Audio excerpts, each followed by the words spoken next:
শরীফ ভাই বলছিল যে একেবারে বাংলাদেশ এবং আপনাদের নেতাদের পক্ষ থেকেও কিন্তু এই অভিযোগ ছিল যে বাংলাদেশকে বিরাজনীতিকীকরণ করার একটা প্রক্রিয়া চলছে দীর্ঘদিন থেকে।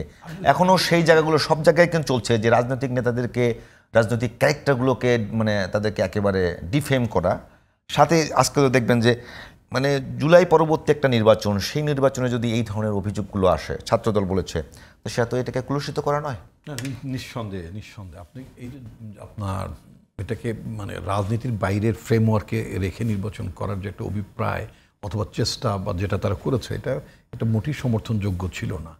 যখন নির্বাচনটার আয়োজনের চিন্তা ভাবনা করছিল, শুরুতে একবার বিশ্ববিদ্যালয় কর্তৃপক্ষ, আমিও গিয়েছিলাম, আমি সহ ছাত্র ইউনিয়নের সাবেক সভাপতি এবং ডাকসুর সাবেক ভিপি সেলিম ভাই, মুজাহিদ ইসলাম সেলিম ভাই সহ আমরা বেশ সিনিয়র আমরা অ্যাটেন্ড করলাম প্রথম একটা বৈঠকে।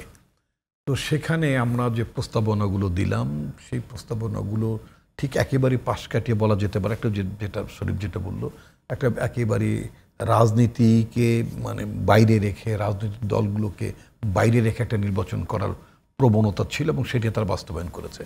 আমাদের জীবন আমরা যেটা দেখেছি, আমাদের ছাত্র জীবন, আমরা মেডিকেল কলেজে, তখন ইঞ্জিনিয়ারিং কলেজ ছিল, তখন প্রকৌশল বিশ্ববিদ্যালয়, তখন পাবলিক একটাই ছিল, বুয়েট ছিল, এই জায়গাগুলোতে আমরা যেতাম। সে কুলাউড়ার কথা বললো, কুলাউড়াতে আমিও গিয়েছি। এবং ভেরি ইন্টারেস্টিং হচ্ছে কি, এই যে মানে একটা ছাত্র সংগঠনের জন্য দুটো অনুষ্ঠান খুব গুরুত্বপূর্ণ ছিল।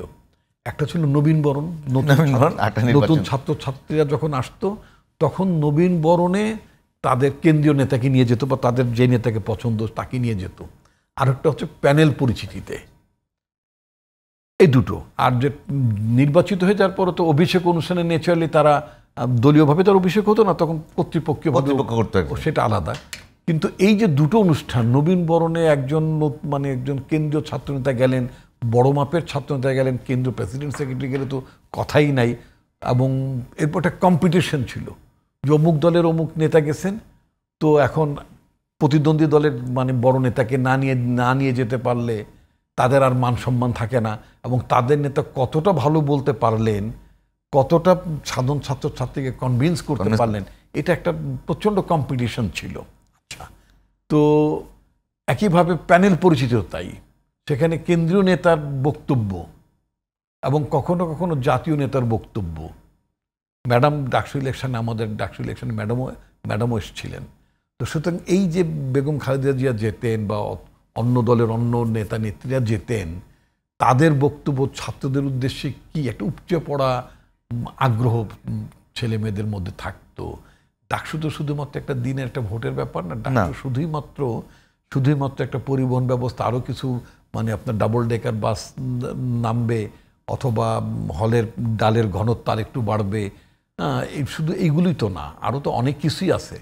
এটার সাথে তো একটা মানে আমাদের উপমহাদেশের যদি আপনি ছাত্র রাজনীতির কথা যদি ধরেন, আমাদের ছাত্র নেতাদের উপমহাদেশের আন্দোলনে, স্বাধীনতা সংগ্রাম, ভাষার সংগ্রাম বলেন, কোনটায় না আমাদের মানে ছাত্র নেতাদের অংশগ্রহণ ছিল না। এবং দুঃখজনক বিষয়টা হচ্ছে কি, দেখেন এই যে বিরাজনীতিকরণের যে প্রক্রিয়াটা বহুদিন ধরে এবং সেটার জন্য কিন্তু যে 16 বছরের আমাদের একটা ডাকসু নির্বাচন হয়েছিল 91 সালে, যদি ডাকসু নির্বাচন বলি, তাই না? তারপর একটা নির্বাচন হলো যে নূরদের নির্বাচন 19 হলো। আপনি 91 আপনার মানে 90 আর 19 কত 29 বছর বা 28 বছর পরে যদি দেশের পাবলিক ইউনিভার্সিটির মেইন পাবলিক ইউনিভার্সিটির নির্বাচন হয়, আপনার নেতা কোত্থেকে বেরোবে? আজকে যদি ধরেন আমি জানি না ফলাফল কি অপেক্ষা করছে, আল্লাহ ভালো জানেন আর ছাত্রছাত্রীরা ভালো জানেন। আর যদি কারচুপির যে কাহিনীটা শুনছি তা যদি সব কিছু এইভাবে প্রেডিক্টেড হয়ে থাকে, মানে ম্যানিফেস্টেড হয়ে থাকে নির্বাচনের ফলাফল, that is a different issue. আজকে আবিদের নামটা আজকে সমগ্র দেশের মানুষ জানে না, নিঃসন্দেহে, তা তো অবশ্যই। বা অন্য দলের প্রার্থীদের নাম জানে না, বাকেরদের নাম জানে তো মানুষ। এইটা প্রতি বছরে যদি প্রতি বিশ্ববিদ্যালয়ে যদি 4-6 জন বাকের মানে আমাদের কি বলে উমামা, আমি আবিদের কথা আগে বলেছি বলি এদের নামগুলো আবার উচ্চারণ করলাম যাতে মনে না হয় একেবারে শুধুমাত্র নিজের দলের কথাই বলছি। অন্যদের নেতৃত্ব তো বেরোতো, এটা জাকসুতে হতে পারতো, চাকসুতে হতে পারতো। মানে সরাসরি অভিযোগ কিন্তু বিএনপির উপর আছে বিষয়টা নিয়ে, যে 90-এ বিএনপি একেবারে যখন ডাকসুতে পাশ করলো, এটা একটা পুরো এটা একটা পুরো প্রভাব দেশের মধ্যে পুরো সব জায়গায় গেছে। আমি আপনাকে যদি এই কথাটা বলি, আমাদের বিশ্ববিদ্যালয়গুলো স্বায়ত্তশাসিত না? তারপরে বিএনপিও তো ওই সময় নির্বাচন কন্টিনিউ করেনি। বিএনপির তো দায়িত্ব নাই এটা। আপনাকে আবার একটু ভুল মানে কারেকশন করে দিতে চাই, কারেকশনটা করতে চাই আমি। এই সুযোগটা আমি মানে I don't like to miss the opportunity. বিশ্ববিদ্যালয়গুলো মানে স্বায়ত্তশাসিত, নিঃসন্দেহে স্বায়ত্তশাসিত।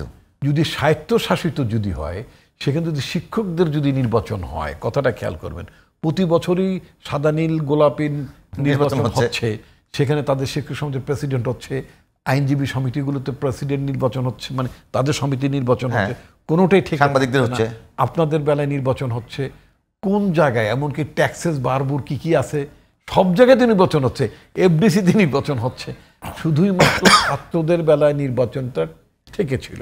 এক্ষেত্রে আমি যেটা বলতে চাই, প্রধানত যারা মানে স্বায়ত্তশাসিত প্রতিষ্ঠানের উপাচার্য বা প্রশাসনের সাথে, এটা কি মানে শিক্ষা প্রশাসন যারা জড়িত ছিলেন, এটা তাদের ব্যর্থ। এটা কি পুরোই শুধু মানে বিশ্ববিদ্যালয় প্রশাসন নাকি পুরো সিস্টেম, রাষ্ট্রীয় ব্যবস্থা? সিস্টেমটা কেন হবে? আপনার নির্বাচন করার পরিস্থিতি তো আপনার আছে। আমি যদি এভাবে বলি, আপনার বিশ্ববিদ্যালয়ে যদি শিক্ষকদের নির্বাচন হয়, তাহলে ছাত্রদের নির্বাচন হতো, দোষটা কোথায়? করতে পারতেন আপনি, আপনারা করেননি। এটা একটা মানে ব্যাপার ছিল, করেননি।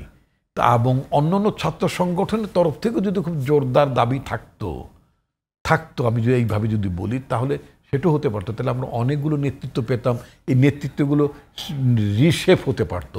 মানে একেবারেই যে আপনার 69-70-এ যে স্টাইলের ডাকসু নির্বাচন হবে, রাষ্ট্র নির্বাচন হবে, সেটাই যে হতো তা না। এটা তো আরো অনেক আধুনিক মডেল হতো। আপনার অক্সফোর্ডের নির্বাচন হয় না? হ্যাঁ, নিশ্চয়ই নির্বাচন। হার্ভার্ডের নির্বাচন হয় না? তো এখানে ডাকসু এমনও তো হতে পারতো। কথার কথা, ডাকসুতে আপনার কথা আমি আপনাকে এক সেকেন্ড একটা শেষ প্লিজ। আমি যে প্রতিষ্ঠানের মানে রাজনীতি করেছি, পড়েছি, তাই না, সেই প্রতিষ্ঠানে সর্বোচ্চ পদ কি? ছাত্র সংসদের ভিপি। Why not president? মানে ভিসি হবে সভাপতি, সংসদকে প্রেসিডেন্ট হতে হবে কেন? এবং ডাকসুর ট্রেজারারকে একজন শিক্ষককে হতে হবে কেন?